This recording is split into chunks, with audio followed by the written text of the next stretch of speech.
Kahit sa akin na ipaliban muna ang aking expose habang hindi pa tapos ang COVID-19 pandemic. Huwag ko daw muna guluhin ang ginagawa ni Francis Leo Marcos sa pamimigay ng bigas at iba pang tulong sa mga mahihirap.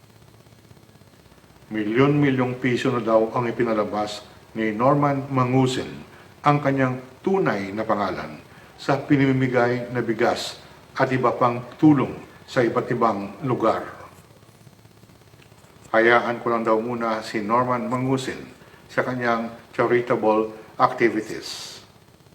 Kahit anuman daw ang kanyang pagkatao at kahit saan man daw nanggaling ang pera na ginagasto niya, ang mahalaga daw ay nakakatulong si Norman Mangusin sa panahon na ito. You have to give it to Norman Mangusin. Mukhang na-perfect niya ang modus operandi sa kanyang pangbudol-budol. Marami talaga ang naniwala na siya ay isang bilyonaryo at tumutulong sa panahon ng krisis. Marami ang bilib na bilib sa kanya. Natulala at humahanga sa kanya. Hindi nila namamalayan na piniperahan sila ng isang scam artist at sa kanyang pinakabagong racket sa panahon ng COVID-19. Nagagawa niya yung tinatawag sa wikang Ingles na hitting two birds with one stone.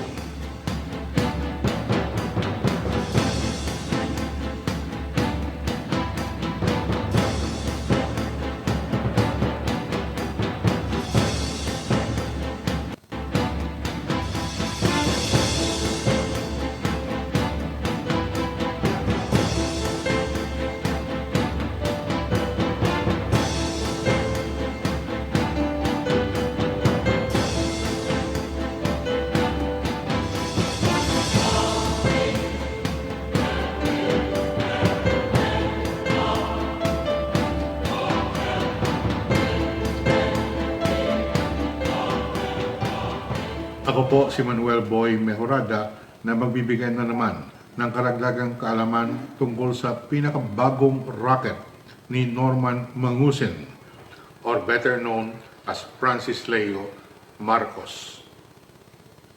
Sa dami ng mga nabibiktima ng mga budol-budol katulad niya, kailangan isiwalat natin ang mga katangian ng mga con artist o scammer upang mabigyan tayong lahat ng sapat na kaalaman to protect ourselves. Kasi po, hindi maging kasing dali na mabiktima tayo ng budol-budol kung marunong lang tayo magbigkas ng mga salita na, teka muna, bago pumasok at mahulog sa kanilang mga pakana. Pero bago tayo magpatuloy, gusto ko sanang magpasalamat sa mga nag-like sa part 3 ng ating video series. Nakabawi ang mga likes versus dislikes sa part 3. Hindi umandar ang pangkuyog ng mga Normanians. At katulad ng dati, hihilingin ko na rin na i-click nyo ang like button. Kung hindi pa kayo nakapag-subscribe sa channel ko, pakiclick na rin yung subscribe button diyan sa ibaba. Araw-araw, wala nang ginagawa si Norman Mangusin, kundi umupo sa harap ng kanyang smartphone at mag-YouTube live streaming. May sa hapon, may sa gabi, may sa madaling araw. Wala namang laman ang kanyang mga sinasabi. Puro lang drawing ng kunwari patuloy na pagdating ng bigas at pagkain sa mga nangangailangan. Pero kahit isang totoong pagdating ng tulong, wala namang nakikita ang kanyang mga tagahanga. Basta na lang at naniniwala sila sa mga sinasabi ni Norman Mangusin. Kapag sinabi ni Norman Mangusin na may ipinadala siya na 100 tonelada na bigas sa Infanta, Quezon, palakpakan kaagad ang kanyang mga fanatics. Marami na siyang pinangakuan ng tulong. Hindi naman dumarating. Naluto na talaga ang kanilang kaisipan sa mga kasinungalingan ng pekeng Marcos na ito. Marami ang nautuan na magbigay ng donasyon na cash kay Norman Mangusin sa pamagitan ng Super Chat sa YouTube live streaming. Akala ng mga generous yung mapagbigay ng mga tagahanga niya. Umaambag sila sa ginagawa ni Norman Mangusin na pagtulong sa mga nangangailangan. Hindi nila alam, high-tech na ngayon ang dating nagbebenta ng peking gold bar. Super Chat. Yan po ang tawag sa bagong feature sa YouTube live streaming kung saan maaring magbigay ng donasyon na pera ang isang nanonood sa channel. Nagbibiro lang pala. Oo, nagulat ako. Ito kasi message niya eh. Makikita niyo po yan sa top right side ng screen na may iba't ibang kulay.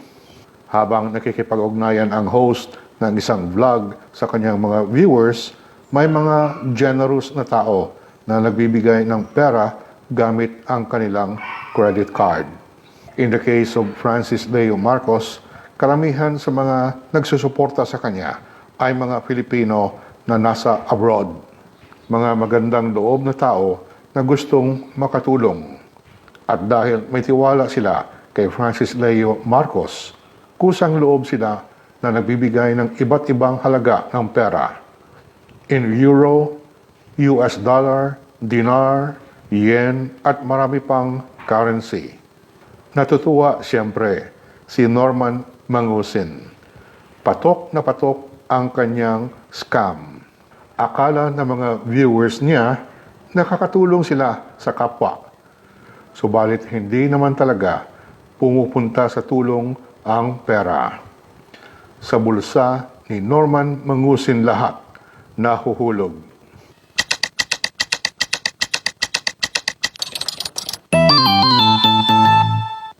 Ito po ang dahilan kung bakit hindi ko pwedeng maghintay hanggang matapos ang krisis upang ibulgar ito.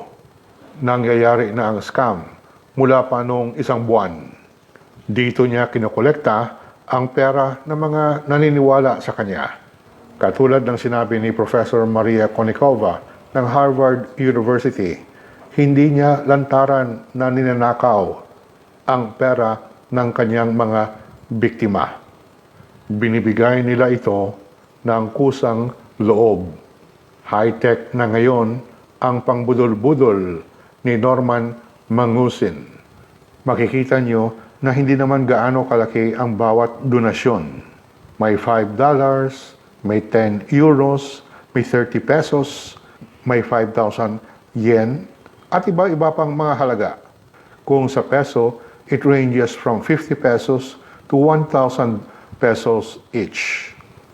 Paminsan-minsan, may pumapasok na mas malaking halaga. Magaan para sa mga nagdodonasyon. Hindi masakit sa bulsa. Iniisip nila na maliit lang naman na halaga. Pero malayo ang marating sa pagtutulong. Yun ang nasa isip nila. Sa bawat live stream ni Norman Mangusin, let's say na makakolekt lang siya ng average of 100 pesos mula sa 500 tao. Meron na siya kaagad ng 50,000 piso, 50,000 pesos. Napakadali magpera, di ba? Ito ang dahilan kung bakit ilang beses bawat araw na nagla-live streaming si Norman Mangusin. Tinatiming niya sa iba't ibang time zones sa buong mundo. Target niya kasi ang mga Pilipino na nasa ibang bansa, sa Amerika, sa Europa, sa Middle East, at kahit na sa Asia. Teka nga, akala ko ba super yaman itong si Francis Leo Marcos? At sinabi niya na hindi niya kailangan ang donasyon ng pera bilang ambag sa kanyang pagtutulong. Para sa isang bilyonaryo, barya lang ang pera na nakokolekta niya sa bawat live chat. Hindi ba kayo nagtataka kung bakit binibigyan ng malaking panahon ni FLM ang magawa ng live chat bawat araw? Wala namang siyang sinasabi kundi daldal at magyabang ng magyabang. Inaaliw niya lang ang kanyang mga viewers. Kinikiliti, pinapandaran ng kanyang mga kwento na puro drawing. Kung sa wikang Ingles, tall tales. In fairness to Francis Leo Marcos, effective yung brand marketing niya. Yan ang tawag sa advertising, brand marketing. Gumawa ka ng mensahe upang tanggapin ng mga tao na parang kanila na rin. Hindi lang pala sa Facebook at YouTube ang marketing offensive at pang-racket ni FLM. Pati na rin pala ang TikTok. Pinasok na niya. Wala akong TikTok account. Pero may nagpadala sa akin ng mga screenshot ng kanyang TikTok accounts kung saan niya pinapatuloy ang kanyang panloloko. Sabi sa akin ng mga kaibigan ko, ang TikTok ay para sa mga magaling sumayaw o kumanta upang i-showcase ang kanilang talents.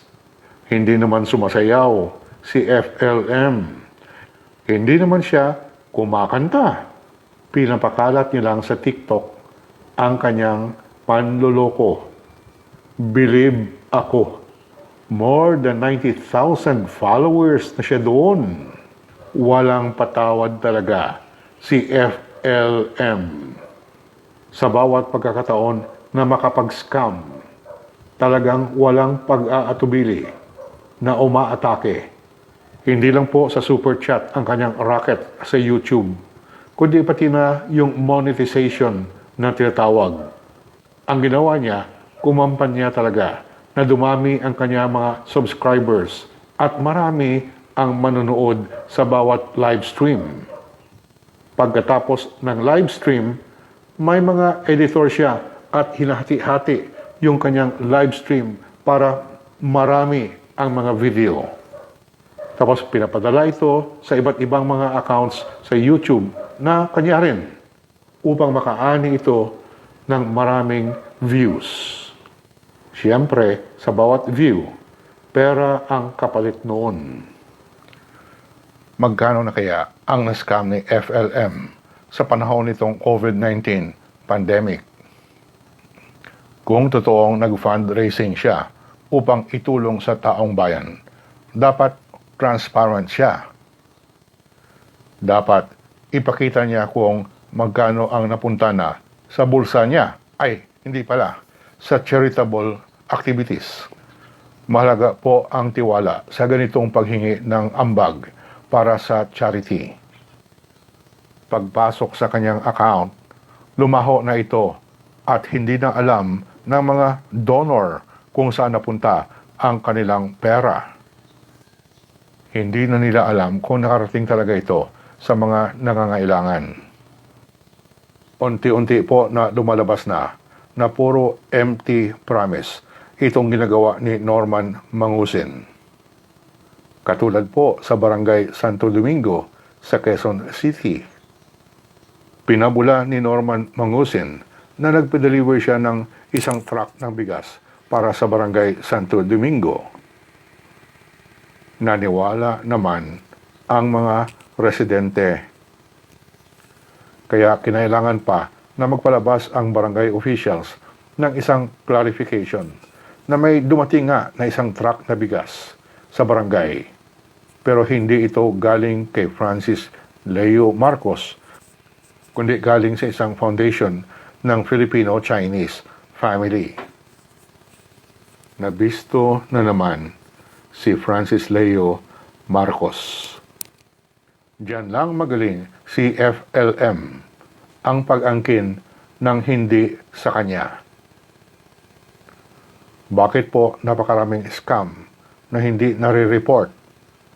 May paliwanag diyan si Professor Maria Konnikova, isang Harvard University professor na naging resource person din natin sa video series na ito.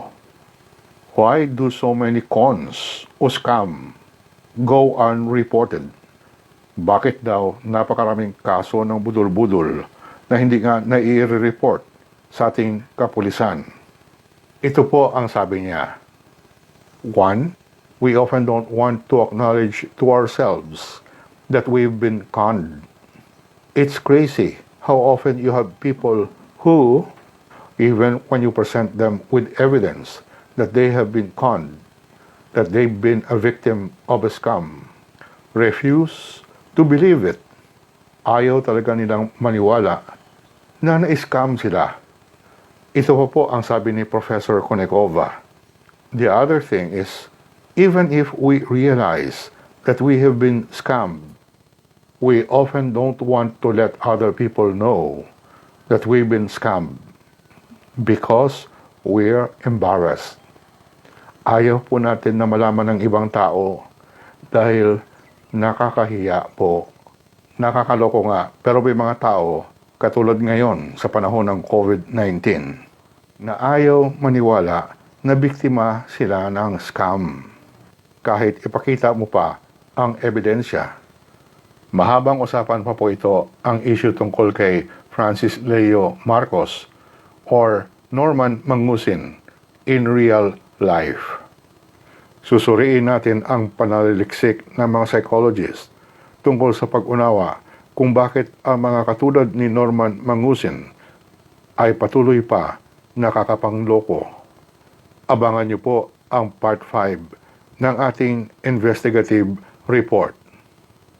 Ako po muli si Manuel Boy Mejorada na nag-uulat mula dito sa home quarantine sa Metro Manila.